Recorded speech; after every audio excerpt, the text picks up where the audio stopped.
That's crazy. That's crazy. All right, but hey, it is what it is. It is Hmm. not going to be what it's not going to be. Uh, Peace Code Keepers. We got Minister Zumbi in the house. My 1911 other brother, T. Copeland in the house. Tahed. Uh, Peace. we have to deal with this unity issue, man. Hmm. Today is the first day of the Kwanzaa celebration, and it's unity, umoja, unity, to strive for and maintain unity in the family, community, nation, and race. But, that concept of unity is challenging.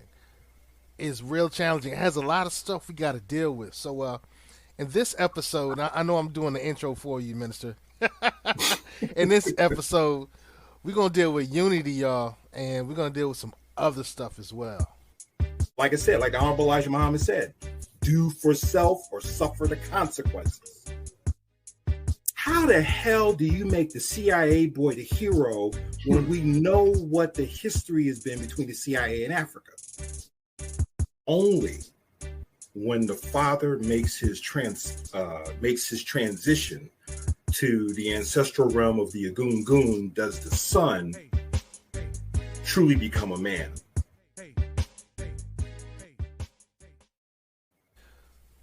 Peace Code Keepers, man, it's time to deal with that concept of unity. And Zumbi, Tahed, we got some comments that I wanted to start with, man. You know, one was from Super Micah J. Yeah. Wasn't the creator of Kwanzaa an FBI informant? Just saying, just saying. Okay. Yeah, we'll deal with that. I know that you have some information on that, Zumbi. Tonight, however, we're really going to be dealing with the concept of unity. Okay. As I said before, on the first day, it's unity. Strive for and maintain unity in the family, community, nation, and race. But a lot of us think that means the entirety of everybody got to be on one accord. Like, we all got to believe the same thing. We all got to be doing the same thing. We all got to embrace the same traditions. And salute to Jay Elegant. What we're going to chat with about tonight is unity isn't necessarily a lot of people. Unity is a group that's working in their own code. It doesn't have to be a lot of people. When we go back to um, that Jay Z battle he was doing with Nas, and he was like, "We don't believe you. We need more people." I think a lot of people believe that unity is a lot of folk. Unity is not always a lot of folk. And so, because people think unity is a lot of folk, we don't get as much done as we could get done. And that's the myth of unity, is we got to get everybody on board. Now, Minister Zumbi, I want to go back to that comment, man. Wasn't a creative Kwanzaa an FBI informant?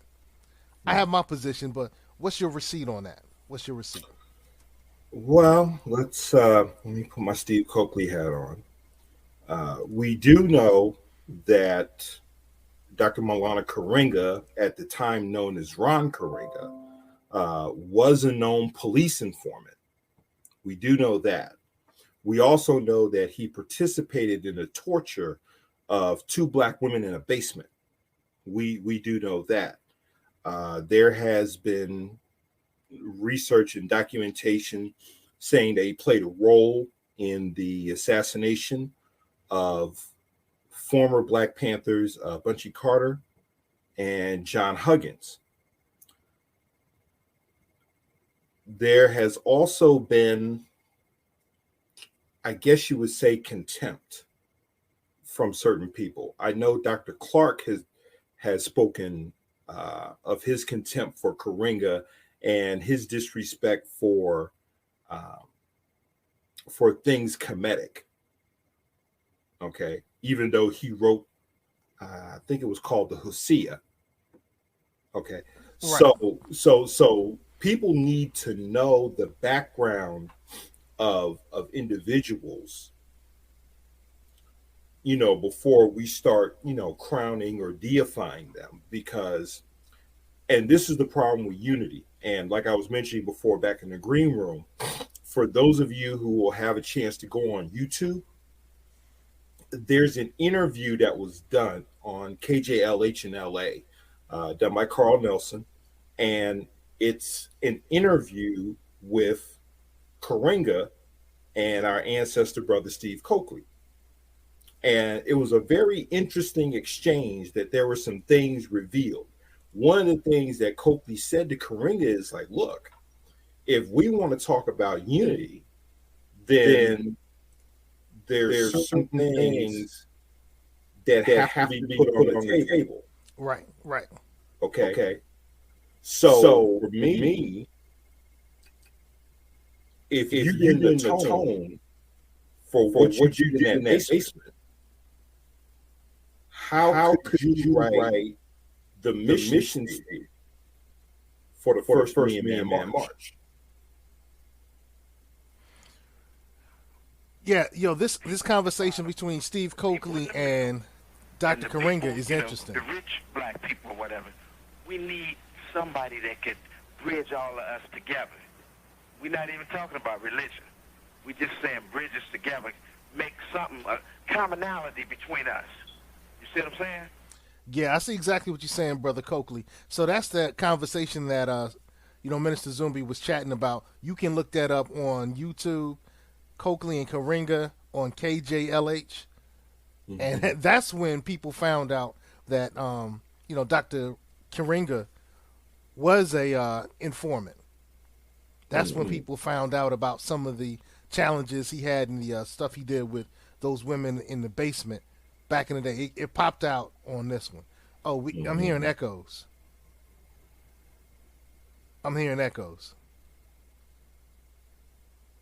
So, Minister Zumbi, why is this an important conversation? The reason why this is an important conversation is there needs to be unity that's built on principle, regardless of what your spiritual or cultural school of thought. Okay. All of us agree that there must be a principle foundation for our unity. So case in point, there was an agreement amongst black leadership, which included Ms. Farrakhan, that if anything jumped off, nothing would be said to the press without prior conversation among themselves. You know what, Zumbi? I'm going to stop you for just a second, man. We're getting a lot of statements that there's a lot of echoes. So, Zumbi, come back on in. Come on back in, all right? I want you to come on back in, all right? Yo, so Tauheed, man. Yeah. I know that you and I have been in circles where people say, hey, we need to have unity. We got to have unity. We'll fix all our problems if we have unity. When we all get to heaven, that type of stuff. And that's what I wanted to deal with. And hey, let us know in the chat if the echo is still there. If the echo is still there in the chat, give us a one to let us know that it's still there. All right. If we don't see the ones, we know that everything's better now. But that's the issue. We all think. Too many of us believe we have to be on one accord. And because we're not on one accord, now we battling with each other. Mm-hmm. So, the MST brothers and sisters are coming at folk and saying that y'all stupid, y'all think y'all crayon color, all the things that they kick, right? Our Hebrew Israelite brothers and sisters are coming at us saying, y'all ain't reading the book, y'all ain't on code.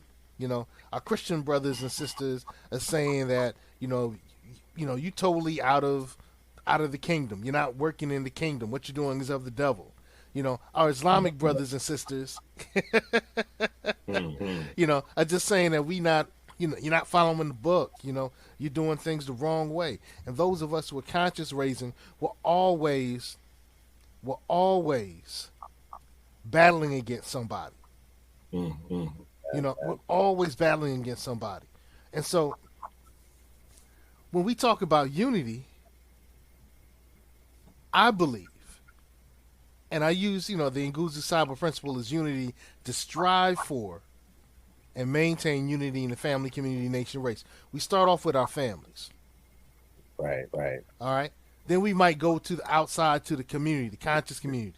Whatever community you're involved in, the Islamic community, Christian community, the Moorish Science Temple community, the Nubian Moorish community, the melanated community, whatever community. Then we can start dealing with the nation. But I don't think we've started off in the family with any really great sense of unity yet. I agree. I agree. I think we're talking about unity. It's more of trying to find that thing that all these different groups, the Muslims, the Jews, Hebrew guys. What is that one thing that we all having? Obviously, it's religion, but at the end of the day, like you said, we can find a small people, or even just that has the ability to unite all different type of groups under that one big commonality. Now, what that is, I mean, I can think of several things, but at the end of the day, is power, particularly capitalism.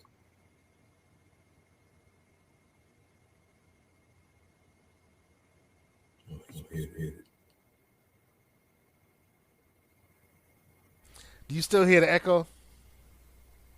Yeah, I heard it before, and now I'm hearing it again.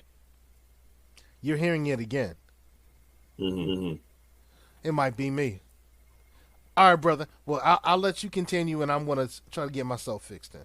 Okay. So going back to what I was discussing earlier about black leadership saying they will not say anything to the press until they had discussed the issue amongst one another. Okay. Then came Khalid Muhammad and the King Khalid speech, which really put a test to that agreement that was made. And so yeah, that's what I thought. So what's happening is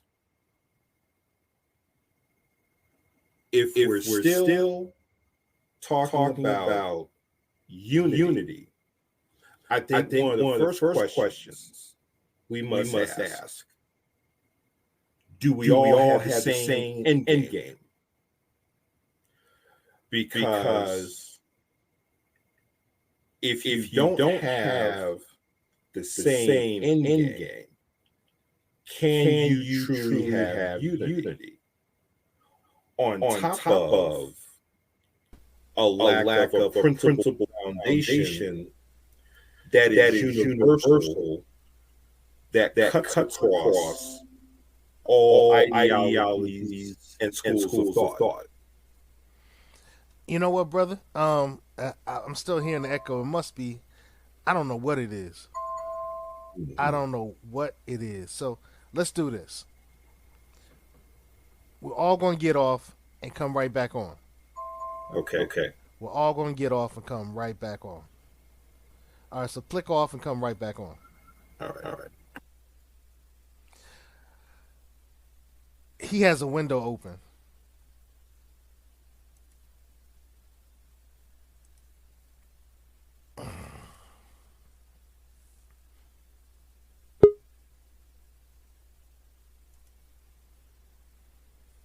Yes, sir. Okay. All right. I don't know, bro. I don't know. But, hey, at this point, let's keep going. Right. Yeah, so, I mean, the whole thing, man, is can we deal with each other? can we deal with each other without having to be totally on the same accord? Well, one of the examples I think we can give. Let's go back to Malcolm's Ballad of the Bullet speech. Okay, in the first few minutes of there, he says, "Look, I'm a Muslim. Okay, that's my spiritual foundation, but that goes in the closet because that's between me and Allah." This gospel of black nationalism says that we must have total ownership and control of the social, political, economic, and cultural aspects of our communities, which I think everybody could agree upon. Okay, because you had to build a big enough plebiscite for everybody to come and get a plate. Okay, that's what he was attempting to do with his gospel of black nationalism. What are the common denominators that we can all agree on? Can we all agree about, say, food sovereignty? Can we all agree about providing safety and security um, for our elders, for our children, for our women? Okay, what things that are universal we can all agree upon that are needed in our respective villages. So I think if you start there, but again, it still goes back to principle. Okay, unity has to be based on a principle and not a photo op. Yeah. And I think what I've seen over the years is there have been too many photo op unity moments, but there really has been very few unity that's based on principle. Now, I will give an example of what I think has been unity based on principle. If you go back into the 60s, when you had all these African revolutions, you had leaders like Ben Bala and Nasser and Nkrumah, Patrice Lumumba, Nyerere, etc.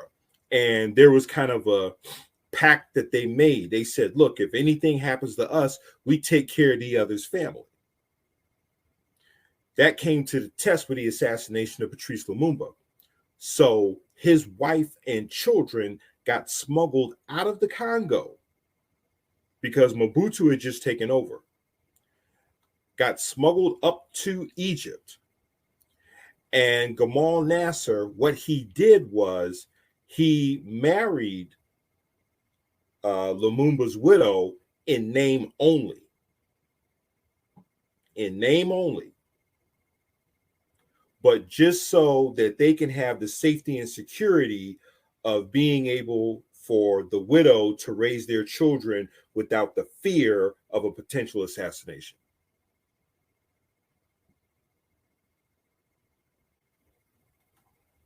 So when I'm thinking about unity in the 21st century and trying to unite all these different groups, just trying to unite what they call, I think they call it the foundational Black Americans, the people that grew up here versus the Africans that have immigrated here, trying to unite those two groups is, I'm trying to figure out like how would we be able to actually do it, because it seems like the divide is so deep. And I mean, we do find, those exceptions to the rule, but I think in general, when we're looking at particularly people with permanent suntans, that's that's going across the board, from yellow to chocolate, and I'm talking about that whole idea of power and ownership and control of the community, that somebody who can articulate that to those very different groups would be able to possibly try to I guess start the process of unification. But it like they say, the devil's in the detail. We have the pure idea. We have that one idea. And I think, like you were saying, Minister, everybody wants to have control and ownership over their communities.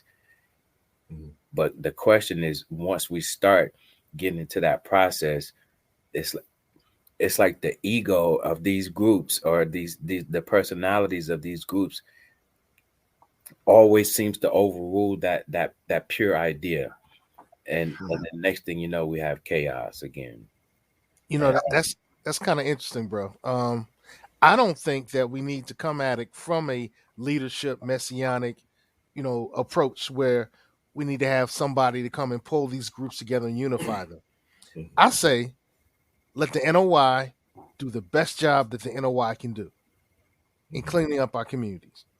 Let the Christian church do the best church work it can do in cleaning up the communities. Let the MST and the Hebrew Israelites and the Conscious Brothers, the brothers involved in the study of Kemet, the brothers involved in Ifa, brothers and sisters. I didn't mean to leave the sisters out. Mhm. Let everybody involved in those different communities work on making those communities as beautiful and beneficial as we can. Mhm. All but right, the because thing about we it don't have to. is, those communities overlap. So at some point, either it's one person or a group of people has to step out and talk to all these groups and to unite all these groups at some point. Yeah, you're going to be doing your own individual things, but these groups are not monoliths. It's like you have a community of Ethiopians right in DeKalb County, right next to foundational Black Americans, right? You have the Muslims, you have the Christians. I take it all the way back to the Crusades, where you had Christians, Muslims, and Jews living peacefully in the Middle East, right? When the Muslims were controlling the area, but there still was always a unifying group or a person. I don't want to call it a messiah, but there always historically has to be that leader that's going to come out at first. I think Well, that's the problem. I think we're looking for a leader, and we should it, look towards a code. well, here's who, one way who to who approach it. establishes the code? A person has to establish the code. A group of people have to establish the code, right? We can't just talk about it. Somebody has to actually go out there and talk to all these different groups of people, right, to help them understand what the code even is. I see. Okay, That's let's okay. Go ahead, here. Zombie. Then I'll come back. Then I'll come back. Okay, so and I know I'm using history, but I'm looking at examples of how unification was done. And I hate to use this example, but let's look at organized crime. Mm-hmm. Okay, Let's. before Yeah, let's call a spade a that's a great spade. example. Okay, before those new jacks, I'm talking about Luciano and Lansky and all the rest of them. The old heads who came over from Italy and Sicily did things that cost them money. They were in a lot of bloody wars that really didn't do anything. Okay. So it was Luciano who says, look, we need to not just unify, but organize ourselves. Okay. Organize ourselves to where we can be on one accord. What do we all want to do? We all want to make money. Right. And we all understand that war is bad for business. Mm-hmm. And they all understood that their enemy was who? U.S. Attorney General, State Attorney General, anybody from law enforcement was considered the enemy. All right. So, just based on those concepts, they were able to come to the round table of power and, developing this code of conduct to where, okay, if somebody wants to make a hit, you got to come before the council first to get permission. Right. Right. Okay. Right. Right. Right. Right. So and then there were other things that went on. So you had the five families. But before you continue, Okay. the five families, did they allow anybody who wasn't working in excellence? Did they allow Johnny on the corner to come sit down with the five families? No. No, No. you had to be working on a high level before you could even be considered to sit down with, be a part of the coalition, if you will. Okay. Everyone has the hierarchy. So you had those five. Yeah. So you had those five families on top of families who may have been in the tri-state area, families who were upstate New York, other parts of the country. They all came together and eventually formed what became known as the commission. Mm-hmm. Okay.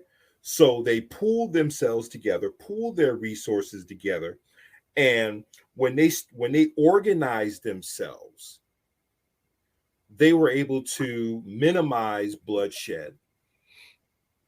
They were able to prosper. I mean, look at how much the mob made during Prohibition because of their organization and their unity based on certain dynamics.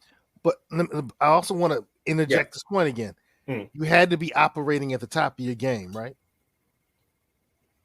No, you didn't. Yeah, you had to be operating at the top of your game. They didn't let organizations. When we talk about the mafia and we talk about how the hierarchy is set up in the mafia, it's similar to when we talk about feudalism or when we talk about the hierarchy that was established once the colonists came to America. Yeah, you got the people at the top, right? The kings, the lords, the mob boss, whatever you want to call them. Then you got the knights, you got the hitman, you got the trigger man. Then you got the serfs, you got the people on the bottom, the poor people that do the grunt work, right? So that's what made the mob work, because you had all these hierarchical and people respected the hierarchy. I think you're missing my point. My point is, for you to sit down at the table, your organization had to be operating at a high level of efficiency. Because if not, you would get knocked off. If not, they were taking you over, and whoever took you over, if they were working on high level of efficiency, then you can sit down at the table. Yeah. Or in most cases, I correct? Or in most cases, like what you're talking about, the ones who may not be operating there would be annexed under another family. Okay. Annexed or taken over. My point is, before we start talking unity, we need to be operating in excellence in our various communities. Okay. So let's bring it back to the gangs. All right. All right. So here's the So let's do this. I think what you're saying is, in order for me to come to the round table of power and operating at, I guess you would say, an elite level, I have to be able to bring value to the table, to the dialogue. Yes. Okay. So if I represent, you don't want to unify with powerless people. Check. So I have to come. Okay. So let's say this. So you don't want to unify with weak people. Right. So let's say we're all at this round table. Okay. My value. Yeah. So let's say my value is agriculture. Okay. So, whether I'm producing certain crops or things, things of that nature. Okay. Seco, yours may be in, manufacturing and assembly, where you may take my raw materials and be able to convert them into, whatever products that you want to put on the market. Okay. And then Brother T, his is distribution. So now he's got a distribution system set up to get those products out into a larger arena. So all three of us come to the round table of power, bringing value. Now, in my book, I refer to it as economic synergy. Okay. Because what you were getting at, Seco, is that if I'm sitting at the round table, I have to have something of value that benefits everyone and complements what everyone else is doing. Yes. Okay. So I think that's what you're getting at. Yeah, and that's the myth of unity. We think everybody gonna come. We just want to get everybody. Some folk don't have the funds. Some folk didn't take a bath. Some folk don't have the food. You know what I'm saying? Some folk don't have the transportation to get to wherever we're going to have this big event. So we're not going to get everybody. But what we can do is, me and my house, we can operate in excellence. You Right. in your house operate in excellence. You in Mm, your house operate in excellence. And then mm, we can come together when we're operating in excellence. mm, And I think mm. too often in the myth of unity, we just want to get everybody to get everybody can come in. The problem is we bring in people that we have to carry, Right. you know, and that's Yeah. one of the issues that I think that we need to address. So when we talk about umoja, unity, to strive for and maintain unity in a family, community, nation, and race, it doesn't say just bring everybody in. Right. There's an underlying thing about it needs to be strategic, and there's levels to this thing. Mm-hmm. And if you're working on the family level and my team is working on the community level, we can pray for you, we can look out for you, we can sit down and chat with you, but you're not ready to sit down at our table. Mm. So are we talking about unity still? Yes. Because what? How do we define unity again? What's the definition of it? um, I'm not using a definition of unity. What I was quoting was the transliteration, the Kwanzaa principle, umoja, unity, No, to I'm strive for asking. and make. Okay, I'm go ahead. asking. I'm asking. Like, what is our definition of excellence? You say operate in excellence. How do we define that, or what? And how do we define unity? I think we have to start with what do these words mean, right, to people? Okay, so you think we need to have an operational definition Because before we can expect yeah, people to act within that definition?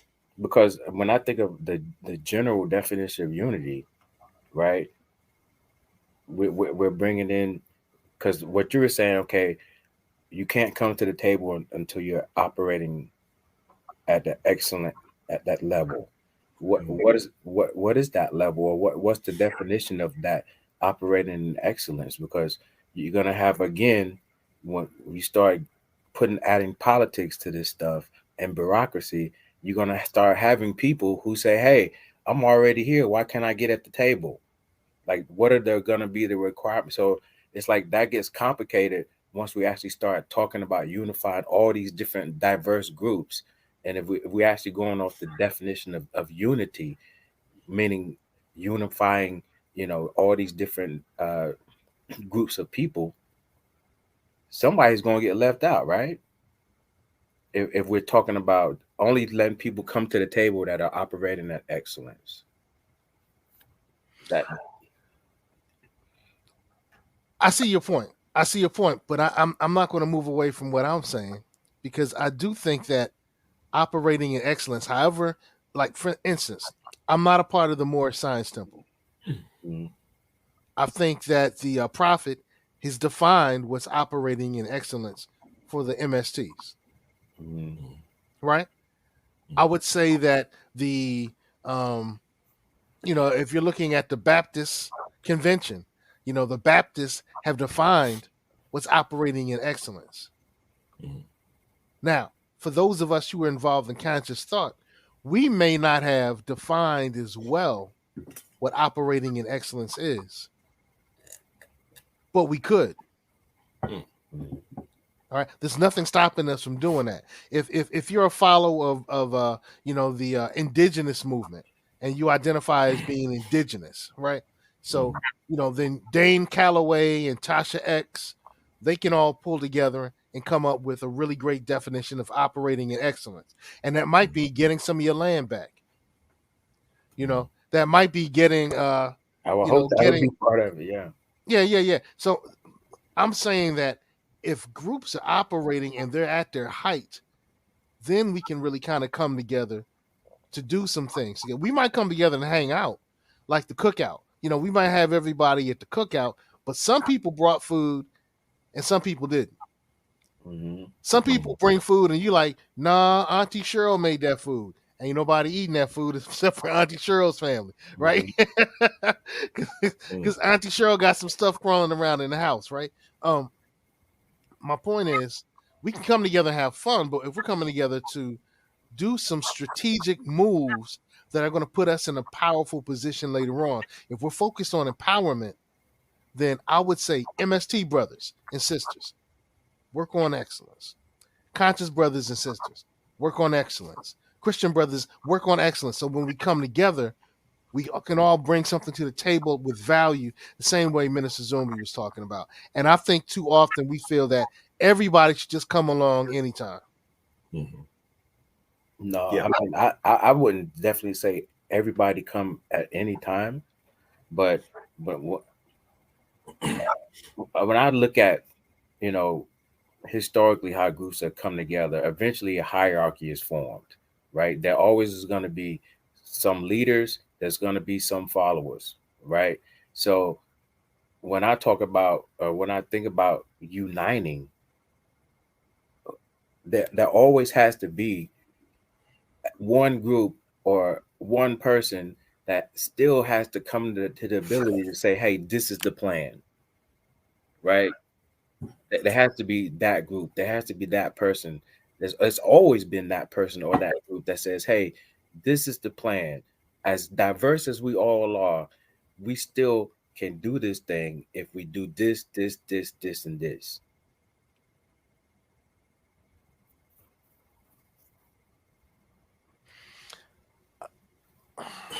So you're saying that we have to have leaders. I don't believe we need to have leaders. I believe we can have codes, and the leaders might develop the codes, but we're Yeah, not so we going to have to follow have the leader. Well, We need to develop the codes, but mm, for instance, if we look at it, we both are educators, right? Mm-hmm. Each of our schools have principals. Each of Right. our schools have assistant principals. Each of our schools have teachers, have Mm-hmm. teachers assist. There's a hierarchy there, right? Right. Who designed the code? The school The system. administration, the Mm-hmm. administration building, right? Mm-hmm. The Right, leaders of the school system. right. Are the leaders in the school system working with the students? It depends on what level you mean. When we have convocation, the administrators and the students are not all. Everybody's not coming together. When we have our staff meetings, it's just the staff. When we have our kickoff meetings, it's the staff and the students. And You know, you would say that's unified? I'm saying that It's not unified though, is it? Because that is unification in those sections. But my point is, we're working on getting the students to a set of excellence. And then above us would be the school-based leaders who are working to get the staff on a set of excellence. And Mhm, above that are the headquarter people who are coming to make sure that the school-based leaders are working on a level of excellence. mhm. And when we But look at school systems in general, will we say this is a successful model? Will we say it's successful? well, you know what? So maybe I shouldn't have used school system. Wrong. Yeah, that's wrong. Bad example. Especially if we're going to talk about unity, the education system would be not the way to go because yeah, it's crazy in the education system, especially in America. So All right. Well, well, Shadow Band says that leaders become a trigger word. I agree with that, bro. yeah, I think here's what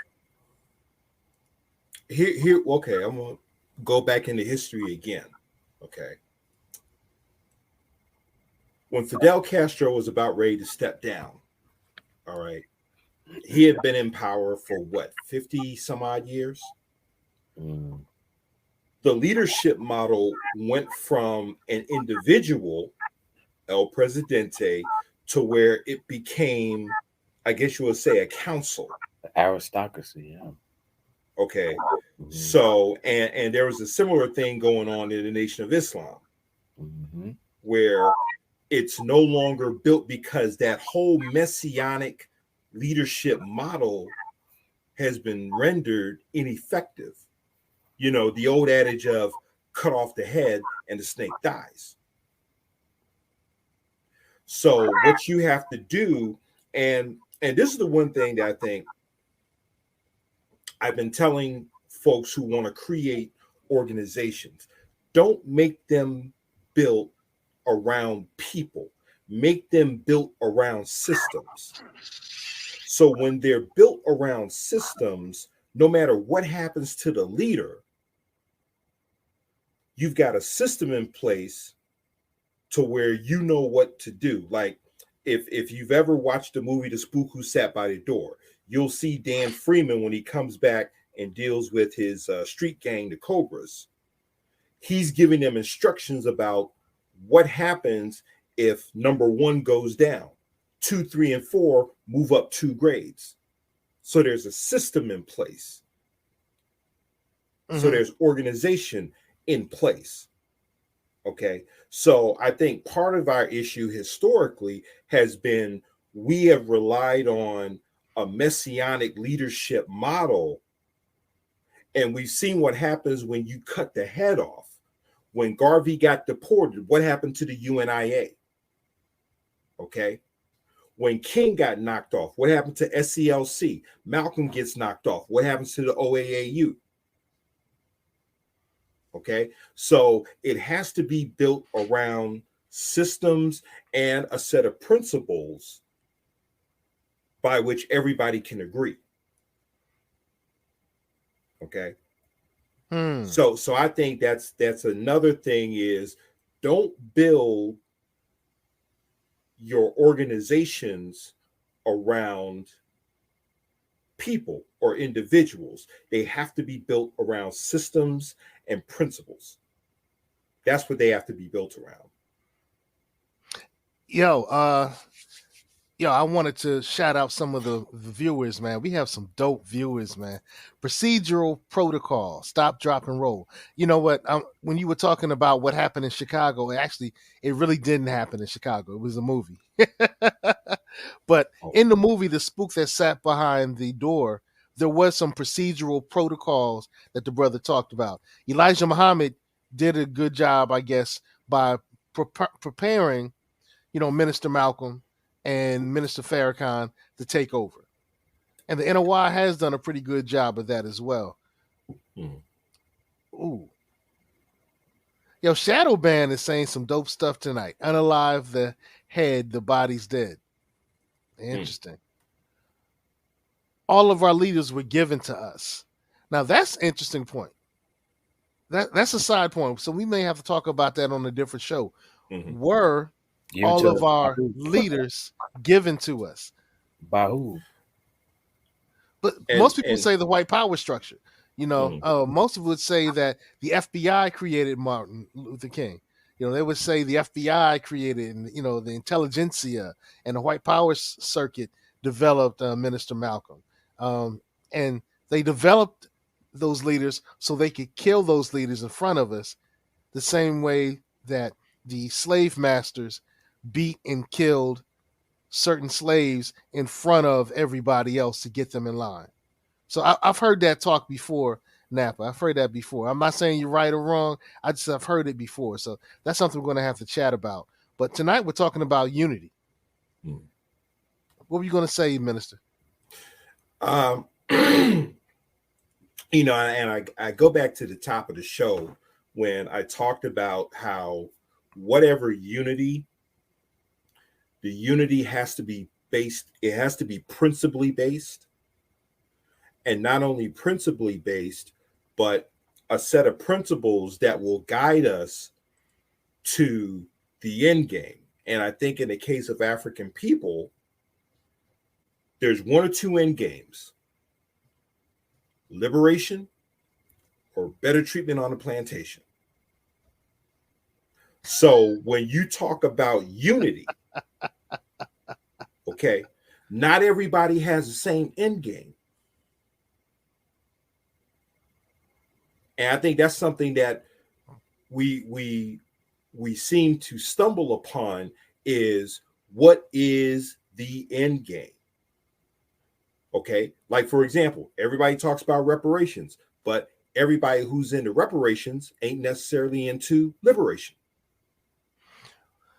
That's intriguing, yeah, because we're dealing with reparations now. We have the new black media types, the Tariq Nasheeds, the Jason Blacks, the Professor Black Truths, the Tarian Unloaded, and the way that they're approaching things about reparations is very different than the Yvette Carnel's and the ADOS movement. We got the Foundational Black Americans, then you got ADOS, and then you have the groups like In Cobra, and their mission, the way they look at things are very different. Right. So in Cobra is like we want reparations for everybody who was of African descent, you Mm-hmm. know. And ADOS is like we need to really firmly distinguish, you know, those who are actually descendants of the enslaved in the United States of America. And foundational Black Americans are like, yeah, we need to distinguish between who was truly enslaved in the United States of America and who went through Jim Crow and who identified as Negro, Black, or colored on one of the US censuses. So, you know, all three of them have different approaches. One is saying, yeah, we letting everybody in. The other was saying, hey, we letting a really tight margin in, and these are the people. And I'm actually aligned with that with FBA. I'm kind of more aligned the way I look at reparations with the new Black media groups. We're talking about it needs to be someone who can distinguish that they were related to a person who was enslaved in the United States of America, who also has ties to people who were here during Jim Crow, right? Mm-hmm. And who has identified with one of the terms that were earlier used, you know, Negro, Black, colored. Those are the terms. If you meet those three criteria, then you would be eligible for reparations. You know, so I agree with that, but that's a totally different conversation. But you're saying that we have three different groups and possibly 10 others who are not unified in what they're looking for and their outlook and their criteria. Right. Because what, you know, and we're using reparations as an example here. Um, what do you want? Do you want to get free or just get paid? And that's what I mean by there's no unified end game amongst these groups, you know. And this was something that Brother Coakley posed us back in 2001, where he says, you know, do you want to get paid or do you want to get free? He says it's two different mindsets, two different conditions, and two different outcomes. Okay. So part of that unity has to be what is the bottom line? And in our case, liberation or better treatment on the plantation. And there's really no middle ground in that. I would say that if, you know, and this is going to have to be a different show on reparations. But if I'm being repaid for something, that's totally different than me working in my best um, communal interest. So liberation is working in my best communal interest to experience freedom without any type of oppression, right? I need to liberate myself, right? But the United States of America owes our ancestry, and we are those who are the beneficiaries. And I think that's very different. So when you say, do we want to get paid or do we want to be liberated? I think we might be dealing with two different things. Well, and the reason I bring it up that way is because everybody who's pushing for reparations, I said, okay, that's cool. But now, what are we going to do when we get it? Do we have a blueprint in place to say, okay, when these things come, all right, how will they help us economically? How will they help us in terms of developing economic infrastructures in our communities to where we can be producers as opposed to consumers? How do we use those reparations to develop African-centered curriculums from pre-K to grad school?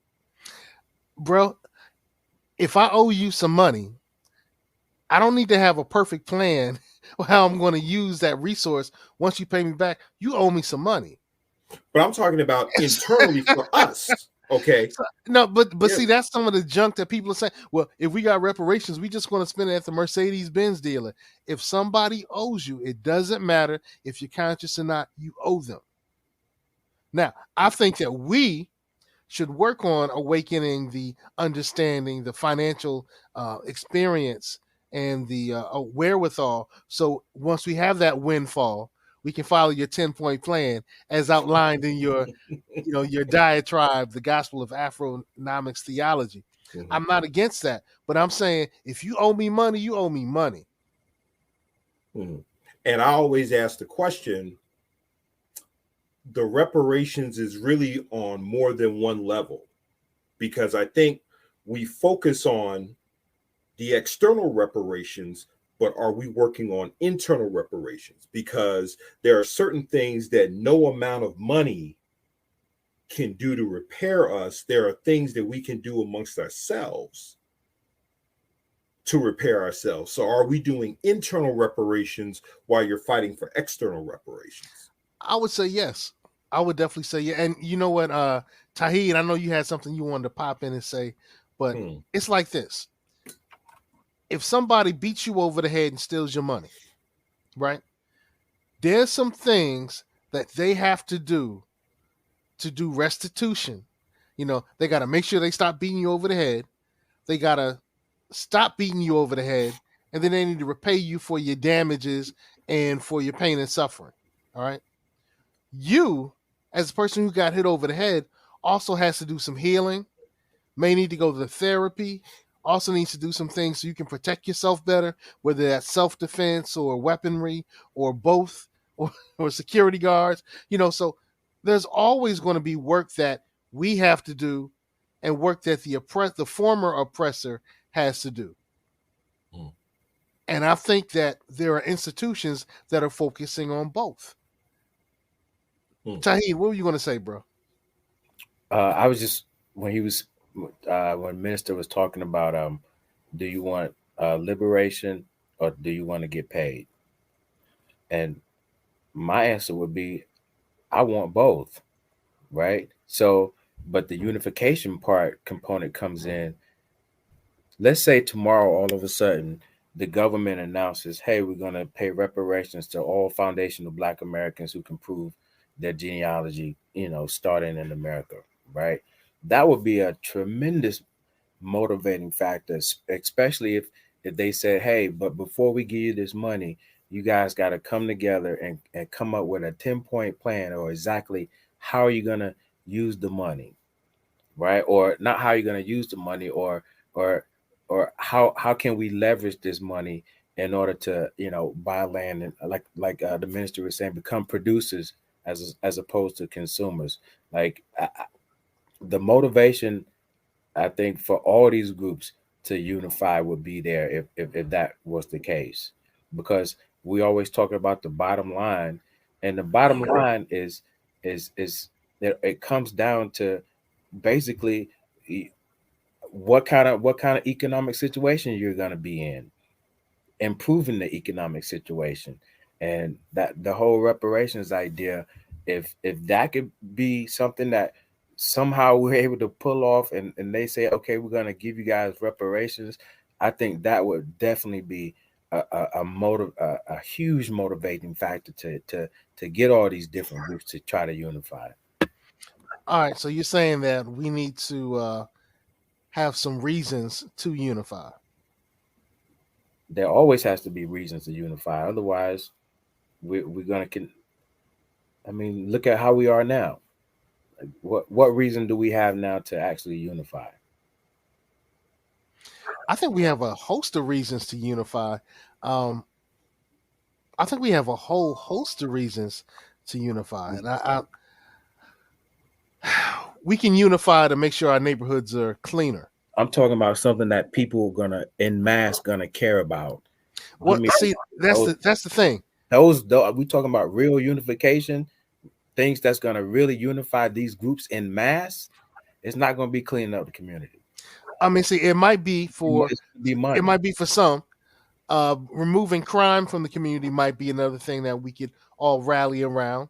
You know, having better financial situations is something we can all rally around. Making sure that our people are more protected. You know, because we've been dealing with some abuse from some other communities. We could all rally around that. You know, better drinking water in primarily melanated communities. You know, because we've dealt with blight and we've dealt with the government systems doing neglect. You know, so we could all rally behind. There's a whole host of things we could rally behind. Hmm. I don't think we move anything unless we rally. If the MST, if the Christian, if the Islam, if the conscious community, if the indigenous community, if we're working on the top of our game, then when we come together, we can really do some great things. But if me and you get together, Tahid, and I'm making, let's say I'm doing really well financially, you're doing very well financially, and Zumbi's not. Now, it's really not. That's not the truth. But I'm just using that as an example, right? Okay. Zumbi about to stun on us. He be like, let me show you my receipts. We know you wealthy, bro. We know you wealthy. My point is, if Tahid and I was super wealthy, and then we let you in, we would have to lift you up before we could even get something done. So I just think that we need to put some criteria, and I would say each one of us. And so I'm not going to say anything negative about the Indigenous brothers or sisters. I'm not going to say anything bad about MST. Right. I'm not going to say anything else about brothers or sisters who consider themselves Moorish. I'm not going to say anything negative around the people who come from Africa.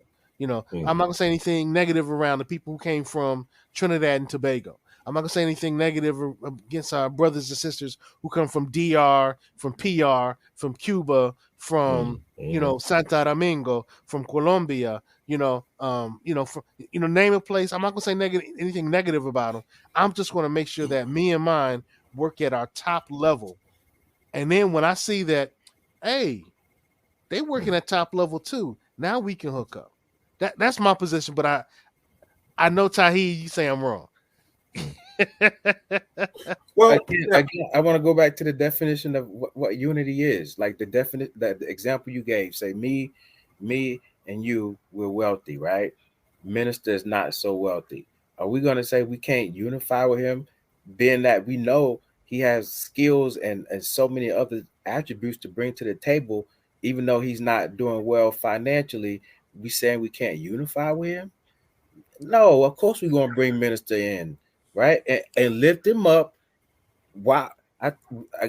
We can chew gum and walk at the same time, right? We can be unified and still lift up the people who aren't as well off as us. I think that can happen, right? Well, yeah, I'm okay. Well, I don't deny that. I mean, because if we all are saying we want to lift up fallen humanity, if we all are saying that, we can all do that. But there's going to be some things that you and I could not get done until Zumbi is on the same level. Well, I think it also goes back to exchange. Okay. And well, let me ask this. Okay. Has everybody in the panel did I just lose y'all? What's that? Oh, okay. So has everybody on the panel read Think and Grow Rich? And the reason I'm asking is there's a specific chapter that talks about a mastermind alliance. Okay, which is apropos for what we're talking about here tonight.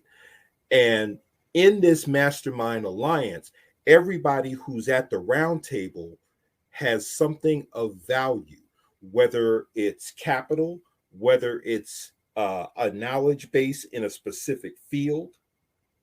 Okay, so it's really about an exchange of value. Okay, like I said, I may not have as much capital as other cats, but there's other forms of value that I bring that they may not have. But the thing is that value going to be respected? And I think what's going to be respected at that round table is your pocketbook, not your knowledge, not the other wealth of skills you might be able to bring, right? At the end of the day, the bottom line is your pocketbook. Well, I disagree, and I'll tell you why. I disagree too. Here's why I say, okay, let's say everybody's at the round table. I'm a CPA, all right? If I come to the round table and I show everybody at the round table how I can show you how to use certain types of corporations and trusts to where you can reduce your tax bill. Pocketbook. but what I'm saying is that I'm developing a system for them to use. They don't know that. Me being a CPA, I show them how they can save money and keep more money in their pockets legally. Again, they were going to respect you because you can help them their pocketbook. I'm talking But I'm about, talking about but what we're talking about is an exchange of value. yeah, and what's valuable to people. No, The okay, but CPA okay, that I can think show them what how to save tax money, or the person that can show them, tell them the history about Africa. Who they going to okay, they but gonna what we're respect that getting, pocketbook man. I'm telling you. but see, when you do that, you denigrate other forms of capital, not just money. It's already been done. That's what I'm trying to say. How can we unify people in this already denigrated view of what value is? Because how do we change what people think is valuable? That's the person, the group that will have the ability to unify all these diverse groups. That person, that group who can Well, change how people think about value. let's go back. We don't need mass movements anymore. Okay, mass movements don't work. I like to think in terms of SEAL team groups, because if you operate that way, okay, everybody is on the same mission, everybody understands what needs to be done, and they're organized. I mean, let's say a specific group that makes up maybe less than 3% of the US population, but look at through their organization as well as their unity based on historical experience and everything else. Look at how they're able to go in and dominate medicine, law, media, education, etc. Yeah. Okay, You smart. so you don't have to have a mass movement in order to go out and dominate in certain industries. All you need is I never said that, by the way. I was talking about no, but I'm saying, I'm talking about but a the way it specific was, group, but the way it was presented as if you need leaders to or have a group. mass movement. No, I never said mass or movement in my statement. What I said was the group or the person that has the ability to change what we say is valuable. I didn't say a movement or anything. I'm talking about a group, a small aristocracy, or even one person, whoever has the ability to do that. Historically, when we look at people who have been able to change how people look at things, right? It's a small group. And it grows into a mass movement, but it always starts out with that small group or that one person that say, hey, this man who has the knowledge is just as valuable as this man with the gold. Well, you know what's interesting? Well, first of all, I want to salute Wayne Bryant and everyone else who's been tapping in with us tonight with your comments. Hey, we love you. We love you for that, right? Um, Second thing I want to tap into very quickly is Minister Zumbi brought up a community which will remain nameless, so Mhm, we won't get banned on YouTube, right? All mhm, right. The thing about that specific community is everybody in the community who benefits from being part of that community aren't decision makers. So if you go into that temple, mhm, there are certain people in that temple who come together who are operating on the top of their game for their particular subset of the community mhm, who get together and they have that commission meeting. And mhm, everybody else from the people who were involved in those commission meetings to those who just show up on Saturdays and Fridays mhm, benefits. But everybody's not involved. It's not a total unification. It's not a total unification. And that's what I've been saying all along, that we don't need to have everybody. We need to have groups that operate in excellence. And you can define excellence any way we want to. mhm, Each group is going to define it a little differently. But if we have people working to excellence, mhm, then we can have the representatives from those particular communities to come together and we can address some of our common issues. mhm. Yeah, That's my thought. That's yeah. my thought. So it's really what I guess what you would call a synergy.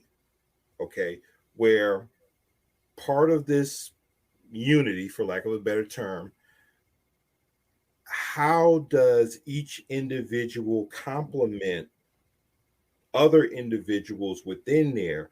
And then what value does that individual bring to the collective? Okay. So I think those two questions have to be on the table. Like I said, you can't just come to the table and say, oh, I'm just happy to be here. All right. Because we've seen that movie before. Yes, we Okay. have. Where we get Negroes who come to the round table and are nothing but pets and mascots and offer comic relief. But you offer nothing to get in exchange for. So if I know my people need something, what do I have of value that can be exchanged at the round table? Wow. Offering comic relief. That's an interesting way of putting things, bro. Hey, Yeah. Tahid, have you ever been cussed out by a parent? Yes. Yeah. I had a parent curse me out about a month ago. And I just sat there and when they finished, I clapped. And they're like, what the F are you doing? I'm like, what you just did changed nothing. You might feel better. You might feel so much better. All these people who just watched what happened, they're like, "Ooh, you said so and so," but nothing has changed. As a matter of fact, you just made the situation better. I mean, worse. Not for me. My situation hasn't changed, but you just made the situation worse for you and the student that you represent. And so they had a whole lot of comic relief, a whole lot of showmanship. That parent gave me the business, and all the kids were like, ooh, but nothing changed for me. So Yeah. Things got worse for the child. yeah. So I think, I mean, it's fantastical. I think sometimes when we talk about Black unity, because pretty much us talking right now, I think it's pretty clear. Like total unity is probably something that's We need to um, work towards. it's a myth. I would prefer changing that to let's start with maybe Black symbiosis, right? Start symbiotic relationships with these groups, like you said, this guy has agriculture, this guy has manufacturing, this guy is excellent with distribution, and start with those symbiotic relationships where everybody is a working part, and then together we benefit, right? And then once people start seeing how beneficial the symbiotic relationship becomes, then that's when you start seeing people fall into place. But the whole idea of like Black unification, um, particularly in America, well, really anywhere in the world, you know, at this point in time, I, we're just too diverse. But if we can get groups symbiotically working together, that grows into a unification, I think. But we have to start with some kind of symbiosis, I believe. All right, let's do this. Let's do a lightning round because we've gone over an hour, and I normally try to do these around 45 minutes. Mm. Minister Zumbi, you like your 45 minutes. Your power almost an hour. Mm. All right, let's give everybody 2 minutes to wrap up, and then we'll close this baby. Mm. Who wants to go first? Tahid, your last thoughts, man. I'm gonna give you 2 minutes. All My right. my last thoughts again was pretty much a reiteration of what I just said. Um, Instead of kind of trying to focus on Black unity, I think that's just kind of become a popularized term. But reaching that goal, I feel like is one of those things where we should more so concentrate on symbiotic relationship. Like I said, Black symbiosis, where you have groups that are strong and excellent in certain fields of human endeavor, and those groups come together to create a huge working body. When I explain it to my students, I always talk about the transformers and how all the different smaller transformers came together to create Megatron, and he was invincible. And I feel like if we can start thinking in a symbiotic way, where yes, I might have to give up something on the front end, but I know because I have Mr. Zumbi and I got Seiko who's going to be complimenting in the areas that I'm weak on the at the end. I'm gonna come out better, bigger, and better, and I think that line of thinking would make us be more progressive, going towards the whole unification idea. All right, good. I'll go second, and we'll let Minister Zumbi wrap everything up. I agree with you, Tahid. I also think that within our particular areas, our particular groups, we should work to really heighten our ability to change and impact our community and our community members to the highest degree that we can. So that might mean like what the NOI was doing. The NOI had their own doctors. The NOI had their own lawyers. The NOI had their own restaurants. The NOI had their own counselors. So we can use that as an example where the MST should have their own doctors, lawyers, counselors, salespeople. Real estate developers. Christian group should have that. I would love to see every church having a collective where you can go there and get everything done that you need done. And once we work at our high level, we can come together and then we can really make some changes. It's interesting, our countdown clock is not working. So I'm going to get rid of that. Minister Zumbi, last words, bro. For me, everything begins with principle. Okay. Whatever you want to call it, symbiosis, synergy, unity, it has to be built on principle and not photo ops. There has to be a clearly defined end game that everybody agrees upon. Okay. Value. Whoever comes to the round table and whatever group or school of thought you represent, what value do you bring and how do you complement everyone else that's there? Okay. So for me, it's principle, it's synergy, it's clearly defined end game, and it's value. And I'll leave it there. All right. Well, and interestingly enough, this time the countdown clock seemed to be working. No, it stopped. So it says 2 minutes, but it's really 1 minute. I want to go through our last comments. Napa Find Out says, find what group you belong to. Hey, I agree with that. I think we all agree with that. Represent who you represent. And Napa said, I think of the round table like the Justice League. Even Superman needed help. I say that.